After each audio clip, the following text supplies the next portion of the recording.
సహోదరులు, భక్తి సింగారేఖ పరిచర్య నుండి అనుదిన ధ్యానములు. అలసిన వానికి ఊరడించు మాటలు. ఎలీసా, నీకు కలిగిన ఆత్మలో 2 పాలు నా మీదికి వచ్చినట్లు దయచేయమనెను. 2 రాజులు 2:9. దేవుడు ఎలీసాను నమ్మకమైన తన సేవకునిగా ఎట్లు సిద్ధపరచెనో చూచెదము. ఆరంభంలో అతడు కేవలము ఏలియా చేతుల మీద నీళ్లు పోయేవాడుగా ఉండెను. 2 రాజులు 3:11. పిహెచ్డి లేక ఏ ఇతర డిగ్రీ చదువు కంటే కూడా ఈ పని బహు ప్రయోజనకరమైనది.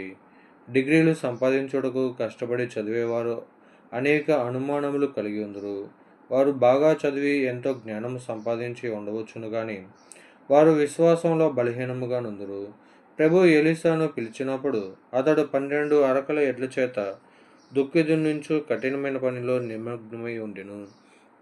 1 రాజులు 19:19.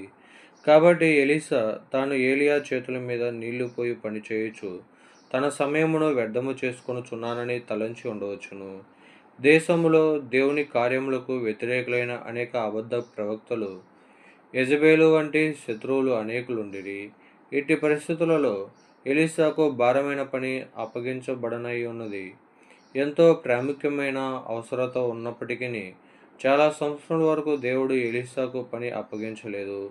ఏలియాకు సేవ చేయుట ద్వారా ఎలీసా దైవిక క్రమమును, విధేయతను, దీనత్వమును నేర్చుకొనవలెను. ఇతర ప్రవక్తల పిల్లలు ఏలియా వద్ద నేర్చుకొనుటకు వచ్చి లేఖనములను గురించిన గ్రహింపును, జ్ఞానమును పొంది దానితో తృప్తి చెంది వెళ్ళిపోయిరి. కానీ ఎలీసా వీటితో తృప్తి చెందలేదు. దేవుని కొరకు ఫలవంతమైన, శక్తివంతమైన సేవకుడు కావాలనను గొప్ప కోరికను తన హృదయంలో కలిగిన వాడై అతడు ఏలియాకు పరిచర్య చేయుచూ వచ్చెను. చిట్ట చివరికి 2 రాజులు 2:9లో భూమి మీద ఏలియా జీవితము ముగించబడు సమయములో ఎలీసాకు ఏలియాను ఒక కోరిక కోరు అవకాశం లభించినది. అతడు ప్రేరు ప్రతిష్టలను గాని లోక సంబంధమైన లాభమును గాని అపేక్షించలేదు. అయితే ఏలియాకు కలిగిన ఆత్మలో 2 పాలు తన మీదికి వచ్చినట్లు దయచేయమని అడిగెను. ఎందుచేతననగా తాను దేవునికి నమ్మకమైన, ఫలవంతమైన సేవకుడుగా కాగోరెను. దేవుని సేవించుటలో మన హృదయములలో మనము దురుద్దేశములు కలిగి ఉండకూడదు.